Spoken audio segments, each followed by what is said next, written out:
오늘의 말씀은 마태복음 27장 1절로 33절입니다. 소제목으로는 예수님도 삶이 힘들었다입니다. 예수님도 삶이 힘들었다. 그러니까 크리스찬인 우리들의 삶은 당연히 힘들다. 힘든 게 성경적이다라는 거죠.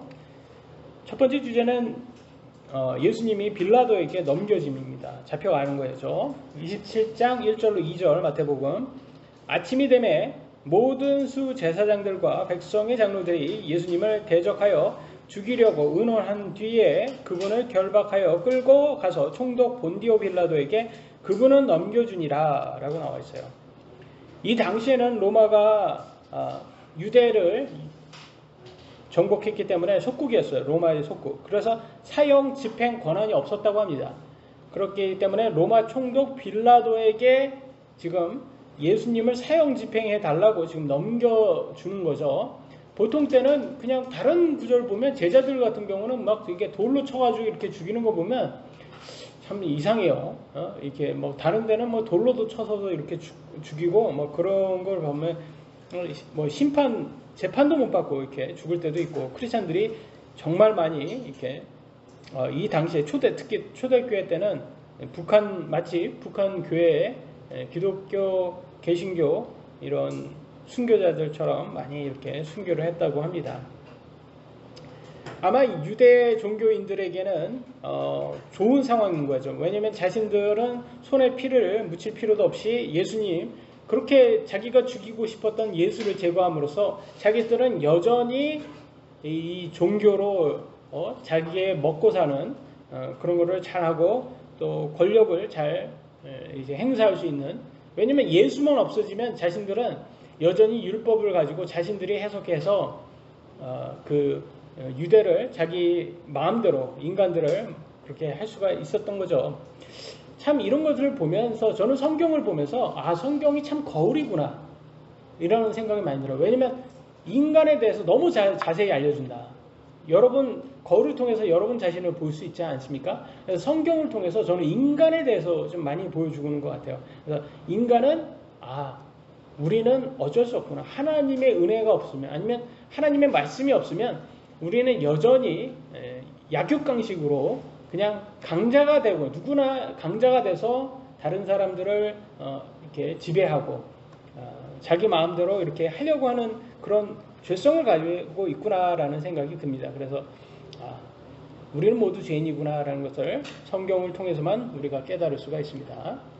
3절로 5절에 보면 이렇게 나왔어요. 그때 그분을 배반하여 넘긴 유다가 그분께서 정죄받으시는 것을 보고 뜻을 돌이켜 은 30개를 수제사장들과 장로들에게 도로 가져다 주며 이르되 내가 무죄한 피를 배반하여 넘김으로 죄를 지었노라 하니 그들이 이르되 그것이 우리와 무슨 상관이 있느냐 너가 그것과 상관하라 하고는 유다가 그 은들을 성전에 내던지고 떠나가서 스스로 목을 매니라. 여러분 가룟 유다가 왜 제자가 됐죠? 예수님의 제자가 뭐 때문에? 돈 때문에 됐어요. 돈 때문에. 근데 지금 보니까 자기가 그렇게 사랑했던 돈을 포기하는 모습이 나와요. 그잖아요. 은 30개를 그냥 던져버리고 자기는 그냥 스스로 목을 메고 자살을 합니다. 그러니까 참 이게 그렇게 돈을 사랑했던 가룟 유다가 예수님 정죄받는 걸 보고 무죄한 분을 내가 배신을 했구나 깨닫았어요. 그래서 참 후회를 하는 모습이 나와요. 근데 안타깝지만 여기에서 후회해서 끝나버리는 거예요. 회개까지는 못 가는 것 같아요. 그러니까 후회하는 것과 회개하는 거는 많이 틀린 것 같습니다. 후회는 누구나 할 수가 있어요. 근데 회개는 하지 않는 수 있다는 거죠. 그러니까 회개는 뭐냐? 우리가 돌아가야 되는 거예요. 바르게 다시 돌아가야 되는 거예요. 근데 후회는 그냥 내가 한 것을 그냥 후회만 하는 거예요. 근데 거기에서 끝나면 안 된다는 거죠. 우리가 회개까지 해야 된다는 것을 알 수가 있습니다. 그래서 가룟 유다는 안타깝지만 스스로 목매서 자살을 하고 이거는 성경적으로는 굉장히 좀 많이 문제가 되는 부분인 것 같아요. 왜냐하면 성경에서는 뭐라고 나와 있죠? 끝까지 견디라고 나와 있습니다. 마태복음 24장 13절에 우리가 배운 것처럼 그러나 끝까지 견디는 자 곧 그는 구원을 받으리라 라고 나와 있어요. 그래서 조건이 뭐예요? 끝까지 견뎌야 되는 거예요. 그러니까 여러분이 상황이 어떤 상황일지는 모르겠지만 여러분 삶이 참 힘들 겁니다. 쉬운 삶도 있고 힘들 거고, 뭐 비유를 서로 비교하자면 다 차이가 있긴 하겠지만 본인 자신한테는 힘든 거예요. 왜냐면 내가 다른 사람의 삶을 산 거 아니잖아요. 내 삶이 제일 힘들죠, 자기한테는. 근데 그 중도에 포기해서는 안 된다는 그런 말씀을 우리가 볼 수가 있어요. 그러니까 자살은 어떻게 보면 중도 포기가 아닌가. 우리의 삶을 마라톤으로 비유할 때는 자살은 중도 포기라고 보입니다. 이렇게 완주하는 게 아니라. 그렇다고 해서 제가 뭐 자살한 사람 그럼 다 지옥 갔습니까? 라고 말할 수는 없어요. 단정 지을 수는 없어요. 왜냐면 제가 하나님이 아닌데 제가 어떻게 합니까? 그죠? 그러니까 우리는 그건 하나님께 맡겨야 되는 거예요. 그건 하나님께서 판단하실 거다. 그러나 적어도 우리 자신은 포기해서는 안 된다. 저도 매일 이렇게 자살 충동을 매일 느낍니다. 왜 힘들 때마다. 여러분 컨디션 안 좋을 때마다 많이 느끼시죠? 네? 힘드신 분들은 다 느끼실 거예요. 내가 이런 거보다 참 사라졌으면 좋겠다라는 걸 많이 느끼실 거예요. 그러니까 이거 사탄의 유혹이라는 거죠. 우리 자꾸 이렇게 중도 포기하게끔 만드는 게 사탄의 유혹이다. 그래서 우리가 이런 유혹을 받을 때마다 항상 깨어 있어야 되는 거예요. 이게 사탄이 나를 지금 유혹하는 거고 또 하나님께서는 우리한테 이걸 또 극복하라는 것이구나 라는 것을 깨닫고 자살 충동이 올 때마다 이렇게 개선을 하셔야 되는 거예요. 뭘로 제일 개선을 많이 해야 되냐면 운동밖에 없더라고요. 모든 의사 선생님이 하는 말씀이 모든 우울증의 가장 큰 약은 운동이라고 하더라고요. 먹는 약보다도 운동이 더 극적으로 더 도움이 된다고 하더라고요. 제가 또 우울증이 많이 있지 않습니까? 이게 불면증 때문에 우울증이. 그래서 하나님께서 지금 운동을 이렇게 시키시는 것 같아요. 억지로. 너 우울증 때문에 많이 힘들지? 사는 게 힘들지? 내가 더 힘들게 해줄게. 그래서 지금 많이 운동을 시켜서 제가 지난주에 제가 말씀드렸다시피 하루에 5시간을 운동을 또 하고 이런 걸 보면서 제가 제 자신이 놀랍습니다. 그러면서도 생각하는 게 제 아내가 그래요. 그렇게 너무 열심히 하지 말라고 그래요. 너무 무리하지 말라고 그래요. 그러니까 제가 그래요. 내가 하는 게 아니다. 이거는 내가 하는 게 아니다. 내 스스로의 의지로는 이거 절대 할 수 없다. 내가 운동을 극혐하는 사람인데 내가 운동하는 걸 그렇게 내가 싫어가지고 그래서 내가 공부했던 사람인데 내가 운동이라는 걸 몸 쓰는 걸 이렇게 그렇게 싫어하는 사람인데 근데 이제 와서 보니까 하나님께서 제 아주 이렇게 연약한 부분을 통해서 저를 이렇게 단련시키시는 것을 확인을 하게 됩니다. 그러니까 우리 모두 여러분의 연약한 부분으로 시험 받을 때 분명히 그걸로 사탄도 시험을 할 거고 하나님은 그걸로 여러분을 단련시킬 거예요. 그러니까 거기에서 사탄 말 듣지 마시고 하나님 말씀으로 단련 받으시고 끝까지 포기하지 마셔야 된다라는 말씀을 우리가 이 구절을 통해서 배울 수가 있습니다. 6절 보겠습니다. 수제사장들이 그 은들을 거두며 이르되 그것은 핏값이므로 그것들을 성전 보고에 넣어 두는 것은 율법에 어긋난다 하고. 여러분 이렇게 자꾸 이렇게 율법 이렇게 따지는 사람들이 이상하게 율법이 누구를 위해서 만들어졌습니까? 예수님을 위해서 만들어진 것이 율법이고 사람의 율법의 주님이 예수님인데 그걸로 인해서 제가 예수님을 죽이는 이런 모순적인 게 나오는 모습을 보면 자꾸 율법적으로 따지는 사람들이 이게 정말 성경적이지 못하다는 것을 볼 수가 있어요. 여러분 자꾸 법을 가지고 따지는 것은 그리고 자꾸 정죄하는 것은 그건 예수님의 마음이 아닌 것 같아요. 예수님은 용서하라고 많이 그러잖아요. 그래서 우리도 남을 정죄하지 말고 용서할 수 있어야 된다. 근데 우리가 그릇이 너무 작다 보니까 특히 제가 그릇이 너무 작다 보니까 자꾸 정죄하는 걸 좋아하고 또 정죄하면 제 안에서도 우리 육신 안에서도 좀 쾌감도 있고 나는 뭐 죄가 없는 것 같고 나는 무죄한 것 같고 막 그런 느낌이 들어요. 남을 정죄. 그래서 마귀 사냥을 많이 하잖아요. 많은 사람들이 마귀 사냥을 많이 하는 이유가 나는 아니라는 거예요. 그래서 남 탓을 하는 거죠. 그러면서 자기는 아닌 것처럼. 그러면서 우리가 그걸로 위안을 많이 하지 않나 싶어요. 그래서 너무 율법으로 남을 정죄하지 마시고 자꾸 그런 걸 하지 마시고 이렇게 율법으로 정죄하는 사람들이 보통 보니까 이렇게 종교 지도자들이더라고요. 유대교 종교 지도자들. 근데 이런 사람들은 예수님이 뭐라고 하셨습니까? 가라지고 천국 못 가고 지옥 간다고 얘기했어요. 그러니까 이 사람들은 예수님 믿는 사람들이 아닌 거예요. 그리고 지옥 갈 사람들인 거예요. 그래서 우리도 보니까 알곡들은 남을 정죄하는 용도보다는 남을 용서하고 이웃을 사랑하고 그리고 우리 하나님을 제일 사랑하고 그런 사람들이 돼야 되는구나라는 것을 볼 수가 있습니다.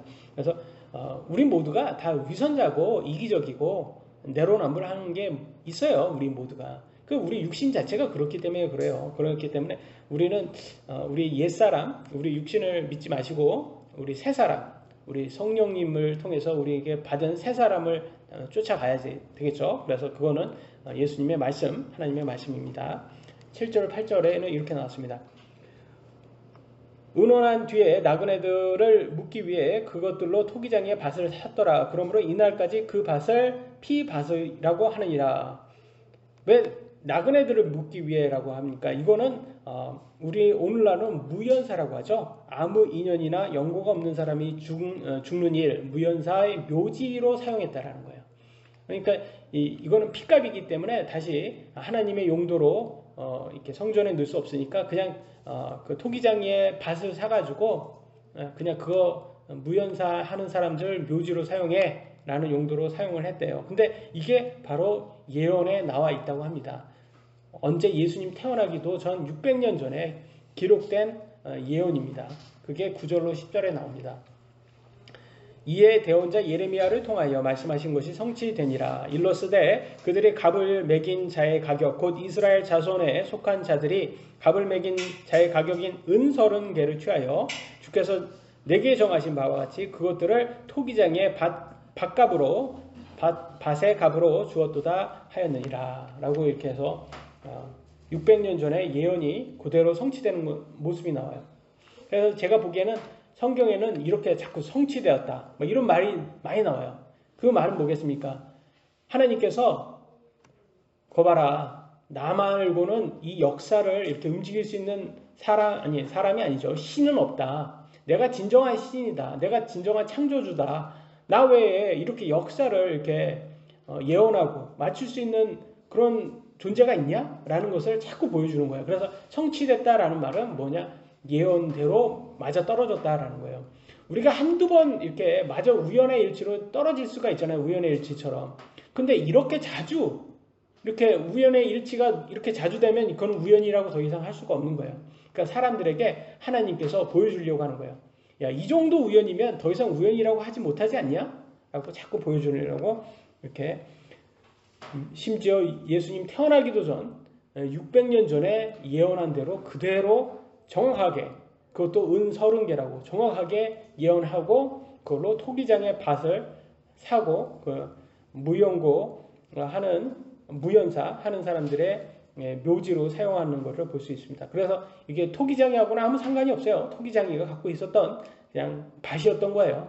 그걸 이제 묘지로 사용했기 때문에 근데 그 예언대로 그대로 성취되는 모습이 나옵니다. 11절로 12절에는 이렇게 나왔어요. 예수님께서 총독 앞에 서시니 총독이 그분께 물어 이르되 너가 유대인들의 왕이냐 하며 예수님께서 그에게 이르시되 너가 말하는도다 하시고 수제사장들과 장로들에게 고소를 당하실 때 아무것도 대답하지 아니하시니라. 참 여러분들 지금 예수님 상황에 보시면 예수님이 죽을 죄를 졌습니까? 네? 아니 아무것도 안 했잖아요. 예수님 아무것도 안 했는데 죽이는 모습이 나와요. 그러면 예수님 입장에서는 얼마나 억울하겠습니까? 근데 여러분들 삶도 그렇지 않습니까? 억울한 일을 많이 생기지 않습니까? 내가 한 거 아닌데. 그리고 연예인들도 그러잖아요. 뭐 이상한 거짓 뉴스 나오면 삶이 망하고. 그래가지고 참 억울한 사람들이 세상에 너무 많을 거라고 생각이 됩니다. 그럴 때마다 우리는 어떤 생각이 드냐면 예수님을 기억해야 된다. 상기해야 된다. 왜냐면 예수님 또한 이렇게 억울하게 죽으셨다. 그래서 그럼에도 불구하고 전혀 항변하시지 않는 이런 모습. 이건 좀 약간 어린 양 같은 잠잠하고 순한 어린 양의 모습을 보였다. 그래서 우리도 예수님처럼 비록 육신적이지만 욕심 많지만 이렇게 억울한 일 생길 때마다 하나님께 모든 걸 맡기고 순수하게 하나님께 그냥 모든 걸 맡기자라는 그런 생각이 많이 들었습니다. 그래서 이사야서 53장 7절로 8절에는 이 모습이 이렇게 그대로 예언되어 있어요. 잠잠한 양같이 자기 입을 열지 아니하는도다. 또 공정한 재판도 받지 못하였으니. 그래서 예수님의 이 심판의 모습이 그대로 나왔어요. 그래서 잠잠한 양같이 그대로 있다고 하는. 여러분 억울할 때마다 어떤 생각이 듭니까? 나 억울해. 나는 왜 이렇게 힘들지? 내 인생은 왜 힘들어? 나 억울해. 내가 뭘 그렇게 잘못했어? 나는 왜 이렇게 아프지? 나는 왜 이 모양이지? 나는 왜 이렇게 되는 일이 없지? 뭐 그런 생각 많이 들지 않습니까? 여러분 인생에도. 그럴 때마다 한번 우리도 상기해야 되는 거야. 예수님 또한 이런 삶을 살았지 않나. 우리 하나님께 맡기자. 내 삶을 하나님께 맡기고 하나님께서 무엇을 되게 하던 내 욕심대로 살지 말고 하나님 뜻대로 한번 살아보자. 라는 우리가 특히 크리스찬들은 그렇게 살아야 된다는 것을 배울 수 있습니다. 예수님 삶을 통해서.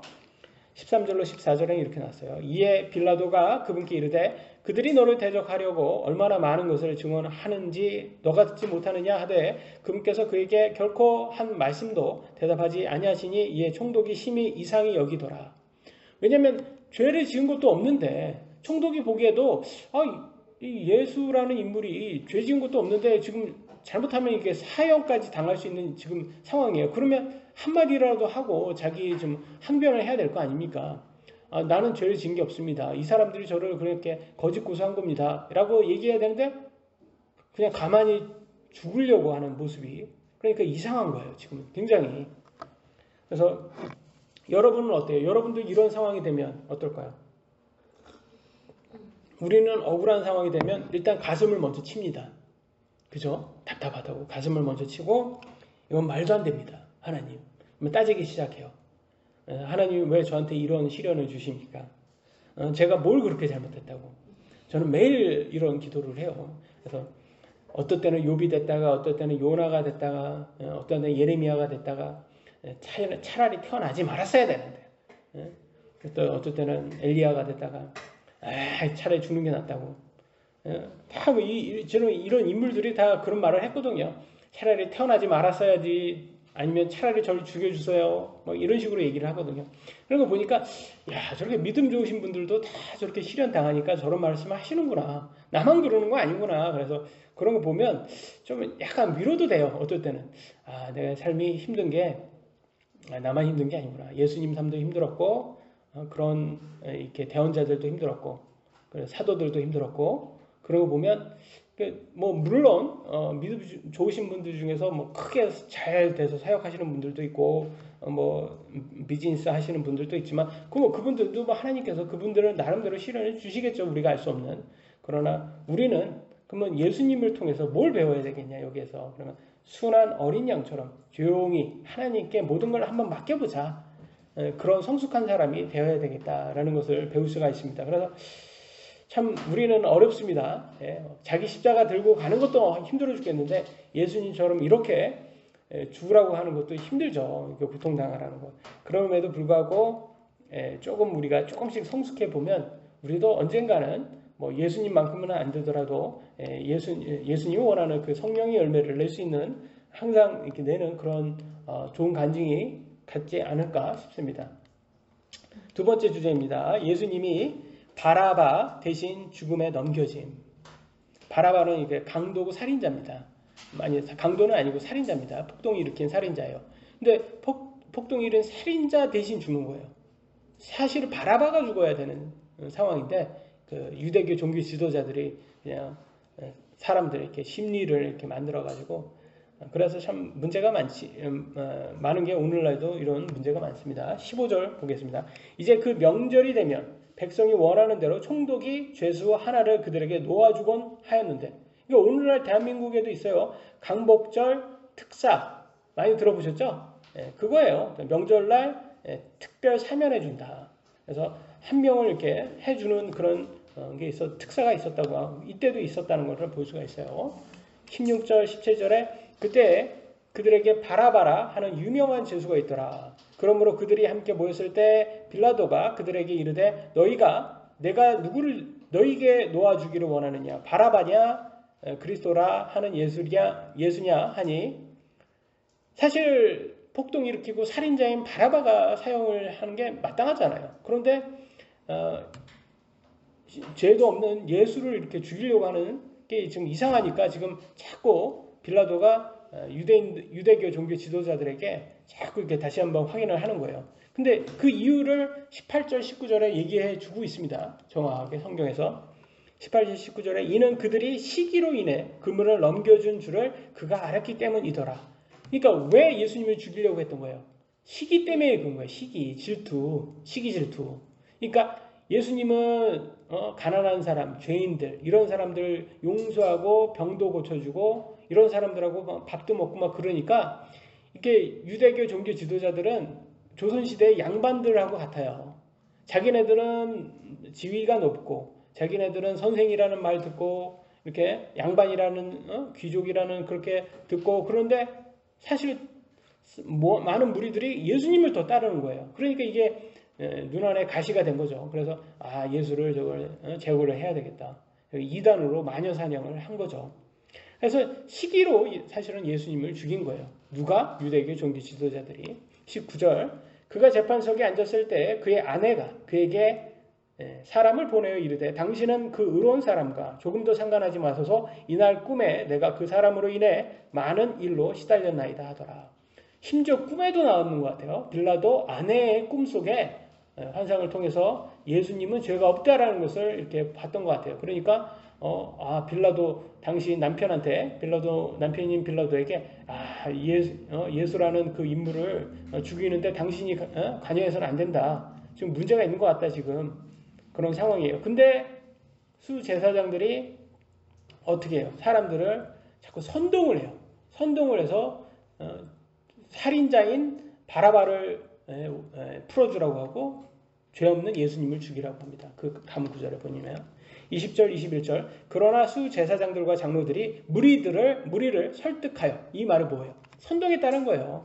그들이 바라바를 요구하고 예수님을 죽이게 하며 총독이 그들에게 응답하여 이르되 너희는 내가 이 둘 중에 누구를 너희에게 놓아주기를 원하느냐 하니 그들이 이르되 바라바로소이다 하거늘 살인자인 바라바 폭동을 일으킨 살인자인 바라바를 오히려 사형당해야 되는 그 사람을 놓아주라고 하고 예수님을 죽이라고 합니다. 그래서 제가 여러분 다수결의 모순을 제가 말씀을 드리는 게 여러분 다수결이 다 맞지는 않는 거예요. 왜냐하면 다수결은 이렇게 선동을 당하기 쉽기 때문에 그래요. 많은 사람이 선동을 당했어요. 그러면 다수결로 뭐가 결과가 나오잖아요. 그럼 그 결과가 좋은 결과일까요? 나쁜 결과일까요? 선동당한 결과는 나쁜 결과가 나와요. 그래서 여러분 북한처럼 잘못된 민주주의가 나올 수가 있는 거예요. 북한이 조선인민민주주의 공화국이에요. 민주주의예요. 걔네들도. 근데 김정은 밖에 뽑을 수가 없어요. 투표를 할 수가 없어요. 투표권도 없는 거죠. 결국. 그러니까 자꾸 너무 이렇게 다수결이 무조건 맞다라고 생각하시면 안 돼요. 근데 민주주의 앞에 뭐가 붙어야 되는 거예요. 그러니까 자유가 붙어야 되는 거예요. 근데 자꾸 자유를 빼려고 하는 사람들이 있어요. 그러니까 왜 자유를 얘네들이 빼려고 하는지를 그걸 생각하셔야 돼요. 왜냐면 자유가 없어버리면 얘네들이 선동하기가 좋거든요. 자유를 빼야지 자기네가 선동해서 자꾸 미국 소고기를 먹으면 광우병이 걸린다. 뇌가 썩는다. 그래서 2008년도 제가 미국에 있을 때 저는 몰랐어요. 미국에 있을 때 잘 몰랐는데 한국 사람들은 소고기 안 먹고 막 다 그랬다고 하더라고요. 그래서 사드 배치하면 전자파에 내 몸이 튀겨진다. 여러분 어떻게 튀겨졌어요? 그러면 프라이드 됐어요? 어떻게? 사드 배치했는데 튀겨졌어요. 근데 이때 당시에 다 그랬잖아요. 그리고 다 믿었어요. 그러고 광우병 믿고 사드 배치하면 튀겨진다. 참외 같은데 성주니까 참외도 튀김 참외를 먹을 수 있는 아주 좋은 기회였죠. 근데 이게 인간이었어요. 이게 모든 인간들인 거예요. 우리들이에요. 여러분 남들한테 뭐라고 하면 안 돼요. 선동당한 거 우리잖아요. 우리들도 이때 당시에는 다 선동당했어요. 그러니까 민주주의가 자유가 빠지면 이렇게도 될 수가 있구나 라는 걸 볼 수 있어요. 그러니까 이게 선동을 당하면 사람이 죄 없는 예수님을 죽이고 오히려 살인자인 바라바가 풀려나는 이런 상황이 일어나는구나. 이게 인간의 모습이구나. 그래서 여러분 다수가 좋아한다고 진리가 되는 게 아닙니다. 많은 사람들이 그래요. 기독교가 진리라면, 개신교가 진리라면, 예수님이 정말 구원자라면 다수가 믿어야 되지 않겠냐라고 그래요. 아니에요. 다수가 믿는다고 진리가 되지 않습니다. 22절로 24절 빌라도가 그들에게 이르되 그러면 그리스도라 하는 예수는 내가 어떻게 하랴 하니 그들이 다 그에게 이르되 그를 십자가에 못 박으소서 하매. 이 십자가의 사형은 굉장히 고통스러운 사형이에요.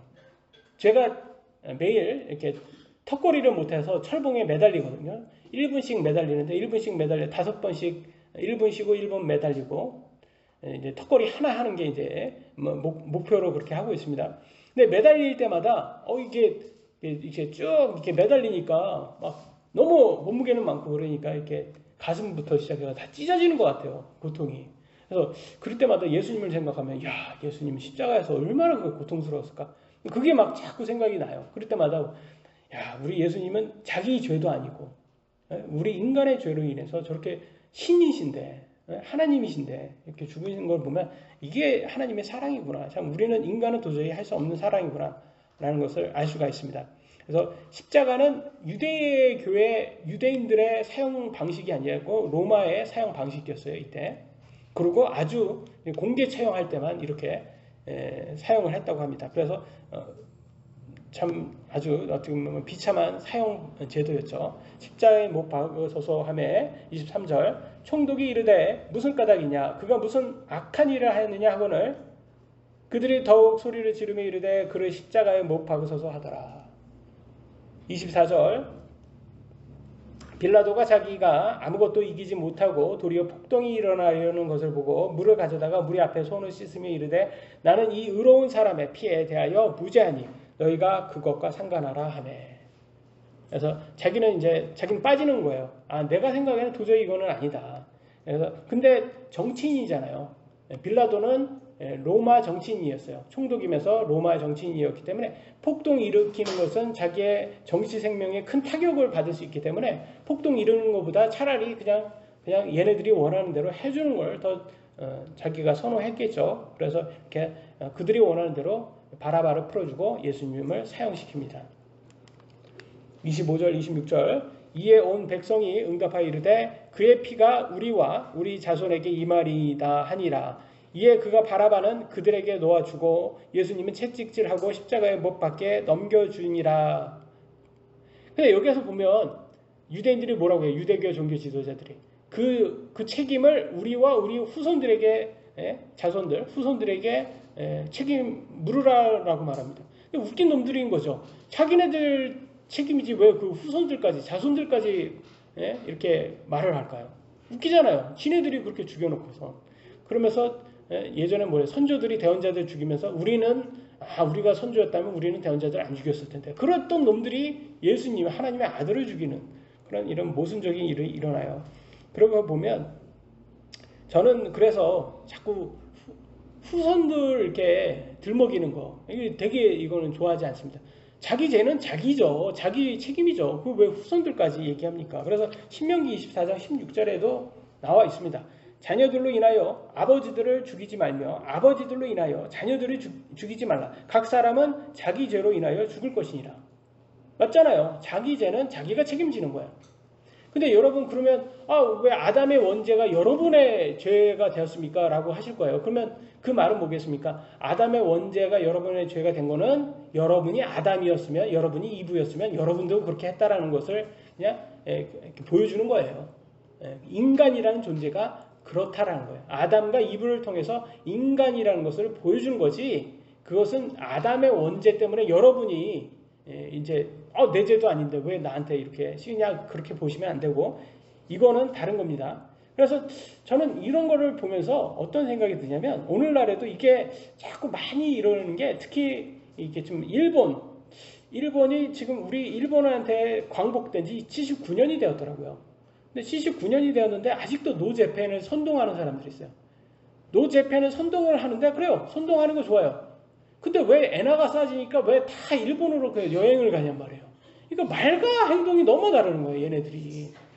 아니 그렇게 일본이 나쁜 놈들이라며요. 그러면 일본을 가지 말아야 되는데 그 나쁜 놈들한테 가더라고요. 그리고 그들이 좋아하는 그렇게 엔화를 써주더라고요. 거기에서.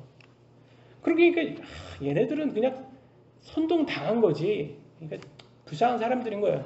그러니까 너무 우리 인간은 선동에 당하기 너무 쉽구나. 그래서 여러분 그러니까 뉴스에서 무슨 막 이렇게 뭐라고요? 저기 조류독감 그러면 뭐가요? 닭값이 그냥 바로 떨어지고 달걀값 떨어지고 막 그래요. 그러면 저는 열심히 그때 닭을 먹기 시작합니다. 왜냐면 아니 상품으로 그래서 조류독감이라고 돈다고 해서 그러면 그래서 파는 거는 그거는 아니잖아요. 조류독감 걸린 게 아니잖아요. 근데 그러면 사람들이 그냥 괜히 겁을 먹고 안 사 먹어요. 조류독감 위험하니까. 아니 살면 얼마나 산다고 그거 무서워서. 그래서 열심히 저는 닭값 계란값 싸질 때 열심히 사 먹고 그 다음에 뭐 파동 나고 그러면 음식이 비싸지잖아요. 그러면 그때는 잠시 안 사 먹는 거야. 그때는 잠시 안 사 먹고. 그러니까 선동에 우리가 취약하니까 자꾸 뉴스로 자꾸서 우리를 선동을 하는 그 경향이 있어요. 그럴 때마다 여러분 속지 마시라는 거예요. 지혜롭게 선동당하지 말고 하나님 안에서 모든 게 자유롭게 하나님 안에서 모든 게 자유. 만약에 우리가 그거 먹고 죽으면 더 좋은 거예요. 왜 천국 가니까 우리는. 그러니까 너무 두려워할 필요가 없다. 우리는 선동당하지 말아야 된다. 세 번째 주제입니다. 군사들의 예수님을 조롱한 군사들, 로마 군사들이 이제 예수님을 조롱합니다. 27절, 28절. 이에 총독의 군사들이 예수님을 데리고 공동 집회장으로 들어가 군사들의 온 부대를 그분께 모으고 그분의 옷을 벗기고 주홍색 긴 옷을 그분께 입히더라. 왜 주홍색 긴 옷을 왜 입혔을까요? 굳이 이제 사형을 당할 사람한테. 이것은 조롱하기 위함이에요. 왜냐면 이 긴 옷이라는 말이 보라색 또는 진홍색이라고도 말하고 황제나 장군들이 입는 옷이랍니다. 그러니까 장성급들이 입는 옷이에요. 그러니까 오늘날 보면 망토, 군용 망토라고 생각하시면 돼요. 그러니까 그런 거 입히고 갈대를 주고 그러면서 당신이 유대인의 왕입니다. 진실로 보면서 절하면서 조롱하고 다시 갈대 뺏어서 머리치고 침뱉고 때리고. 이게 예수님이 얼마나 수모를 당했습니까? 그래서 이게 인간의 모습이다. 인간이 살인을 할 수 있는 아니면 사람을 모욕하고 조롱할 수 있는 권한을 나라나 정권에게 받으면 사람이 이렇게 잔인해질 수가 있어요. 그러니까 군인들이 한번 생각 한번 해보세요. 아니 미군들이 어디 나라 가서 이렇게 했다. 그러면 난리 날 거예요. 지금 인권 뭐다 하면서 난리 날 거예요. 근데 미군은 안 그러거든요. 근데 오히려 다른 팔레스타인 이런들이 하면 그거는 정당하고 그러더라고요. 인간들은 똑같아요. 다 죄인입니다. 그래서 군인들이 합법적으로 사람을 죽일 수 있게 돼버리면 어느 정도까지 끝까지 갈 수 있냐면 여러분 임신한 사람들 배까지 찢어가지고 아기 머리를 끄집어내서 산산조각 낸다고 성경에 나와 있어요.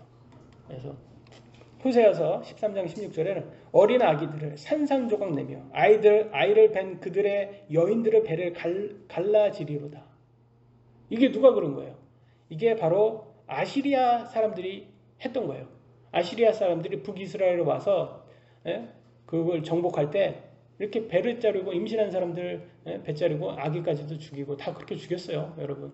이렇게 잔인하게 죽였어요. 그러니까 요나가 니느웨가 멸망하지 않고 니느웨가 회개하고 막 이렇게 하나님께로 돌아왔을 때 요나가 싫어하잖아요.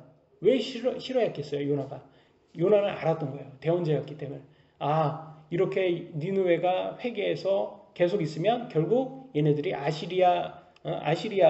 니느웨는 아시리아의 수도입니다. 그러니까 아시리아인들이 결국 북이스라엘을 이렇게 잔인하게 죽일 걸 미리 알았던 거예요. 그러니까 요나가 싫었던 거예요. 요나 입장에는. 그래서 아모스에도 나옵니다. 아모스 1장 13절에는 그들이 자기 경계를 넓히려고 길르앗의 아이 벤 여인들의 배를 갈랐기 때문이라.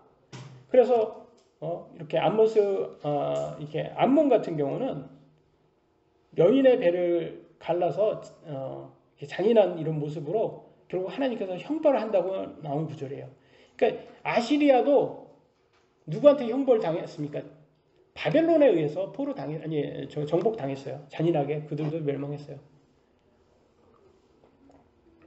그러니까 결과적으로는 하나님께서는 그들을 악의 도구로 쓰시고 또 하나님께서는 그들도 심판을 하십니다. 그러니까 모든 제국들도 보면 다 결국 흥망성쇠가 있잖아요. 그런 걸 보면 하나님께서는 공의로우시기 때문에 그들도 잔인하게 한 것만큼 잔인하게 심판하신다는 것을 볼 수가 있어요. 그래서 우리는 그러니까 그런 것을 볼 때마다 역시 원수는 누가 갚아야 된다? 하나님이 갚아야 된다. 우리가 할 일이 아니다 라는 걸 볼 수가 있어요. 얼마나 어떻게 로마 군인들이 예수님을 조롱하는지 다음 구절에 나와 있습니다. 29절 30절로 그들이 가시나무로 관을 엮어 그분의 머리에 씌우고, 가시나무니까 얼마나 따가울 거예요. 그러니까 고통을 주려고 그러면서, 이게 왕관이라는 거예요. 갈대를 그분의 오른손에 쥐어주며 그분 앞에서 무릎을 꿇고 그분을 조롱하며 이르되 만세 유대인들의 왕이여 하고 그분께 침을 뱉으며 갈대를 빼앗아 그분의 머리를 치더라. 얼마나 모욕적입니까?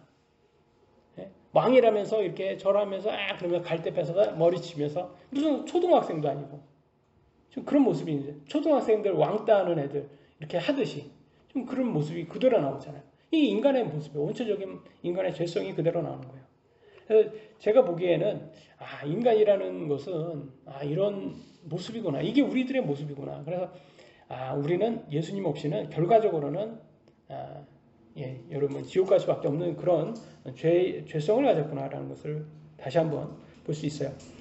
오늘날 봐도 그러지 않습니까? 인권 타령하는 사람들 보면 결과적으로는 자기는 인권이 있는데 그 살인자들의 인권은 있으면서 그 살인자들에 의해서 죽은 피해자들이나 그런 사람들은 없어요, 인권이. 그리고 여자들의 낙태할 인권, 낙태할 권리 이런 거는 얘기하지만 정당 낙태로 죽는 아이들의 인권은 전혀 말을 하지 않어요. 선택적 인권, 이런 사람들은 자꾸 인권을 하는데, 제일 중요한 거는 하나님을 부인하는 무신론자들이 인권을 제일 많이 타령하더라고요.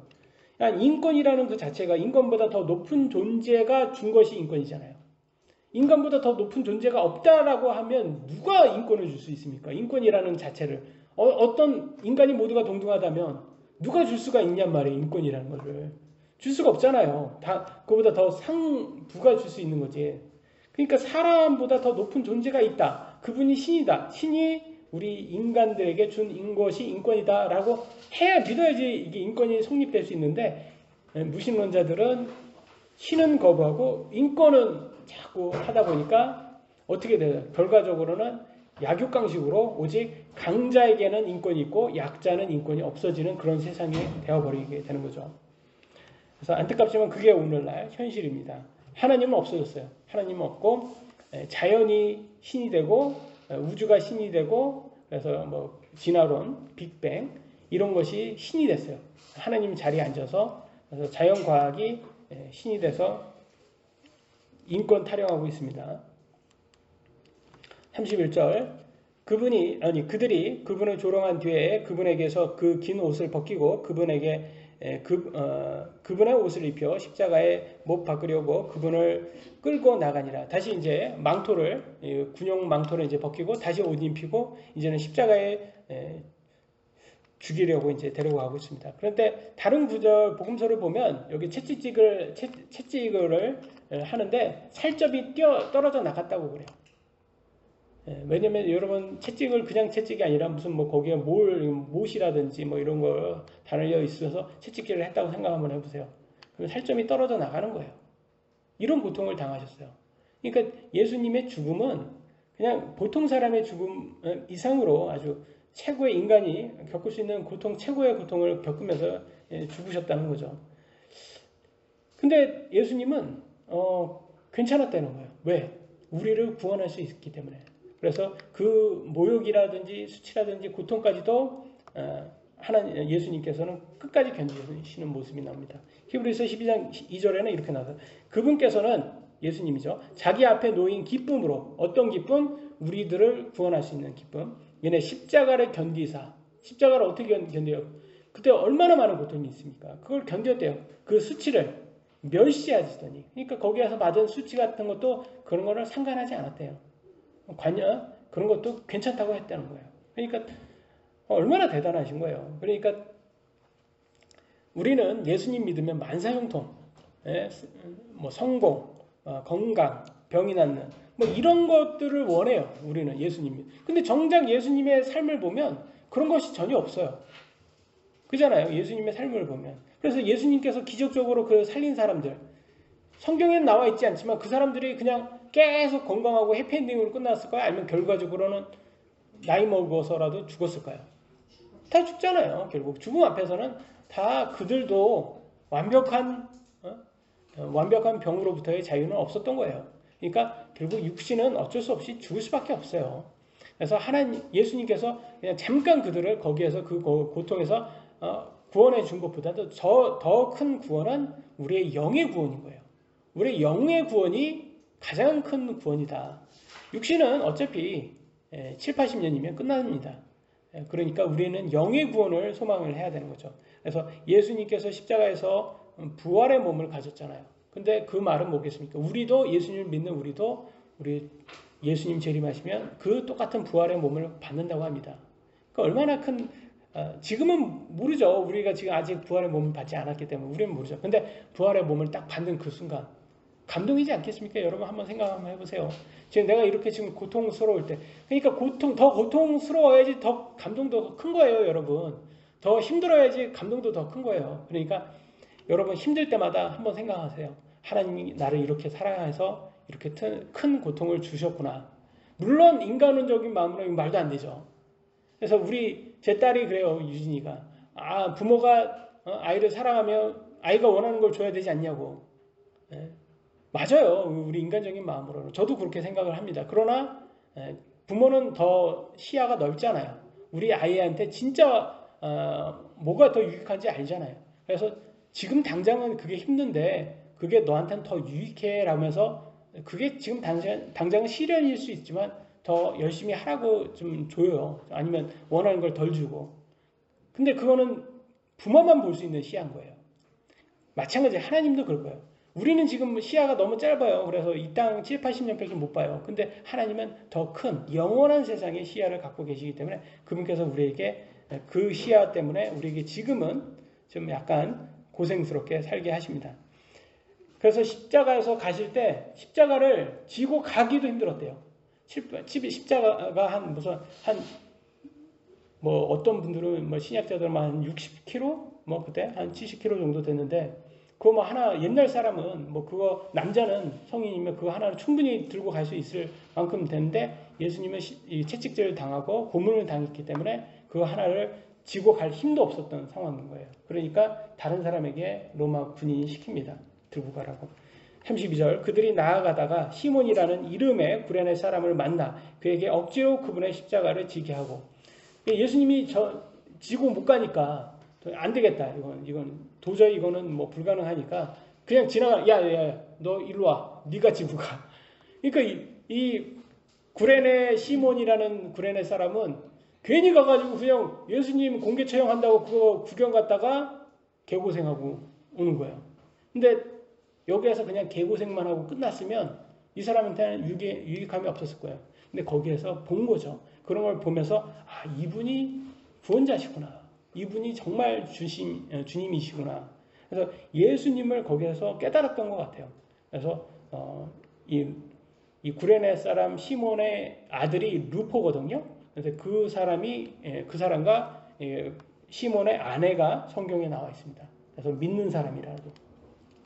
마가복음 15장 21절 알렉산더와 루포의 아버지 구레네 사람 시몬이 시골에서 와서 지나가매 그들이 그에게 억지로 그분의 십자가를 지게 하고 그러니까 이 사람의 아들이 루포라는 걸 알 수가 있고요. 로마서 16장 13절에는 주 안에서 선정된 루포와 그의 어머니 곧 나의 어머니께 문안하라라고 나와 있어요. 그러니까 지금 시몬의 아내와 아들 루포가 어떤 사람이라는 거예요? 크리스찬들이라는 거예요. 그러니까 이 사람은 시몬이라는 사람은 그냥 십자가만 진 게 아니라 예수님을 도와준 것만 아니라 믿는 사람이었다. 아니면 나중에 믿게 된 사람이라는 것을 알 수 있는 거예요. 그래서 처음에 이런 걸 봤을 때 여러분 자녀에게 제일 큰 상속은 믿음을 상속해 주는 게 아닌가 그런 생각이 듭니다. 그래서 이 시몬이라는 사람은 그냥 거기에서 고생만 한 게 아니라 자녀들에게도 아내에게도 믿음을 상속을 해줬다. 그러니까 그잖아요. 물질을 상속해주면 영원하지 않습니다. 그러나 예수님을 상속해주면 믿음을 상속해주면 영원한 생명을 상속해 준 겁니다. 33절에 이렇게 나왔어요. 골고다 즉 해골의 장소라 하는 곳에 이르렀더라. 그래서 이 사형 장소가 골고다라고 합니다. 근데 골고다는 해골이라는 표현을 써요. 왜냐하면 그 지형 자체가 두개골처럼 이렇게 생겼다고 합니다. 그래서 해골의 장소라고 불렸고, 아니면 또 근처에 묘지가 있었다고 합니다. 또 우리나라 말로는 골고다 그러니까 저는 이게 골고다가 고대다 자꾸 이런 생각이 들어요. 저는 개인적으로 얼마나 고된 장소가 아닌가. 왜냐면 사형당하는 장소니까. 그래서 참 예수님의 죽음이 참 삶이 편하지 않았다. 그래서 여러분 우리 삶 참 편하지 않지 않습니까?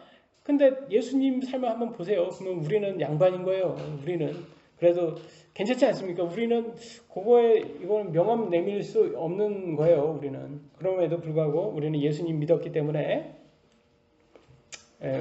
크리스찬이 되었고 영원한 생명을 지금 약속받게 되었습니다. 얼마나 감사합니까?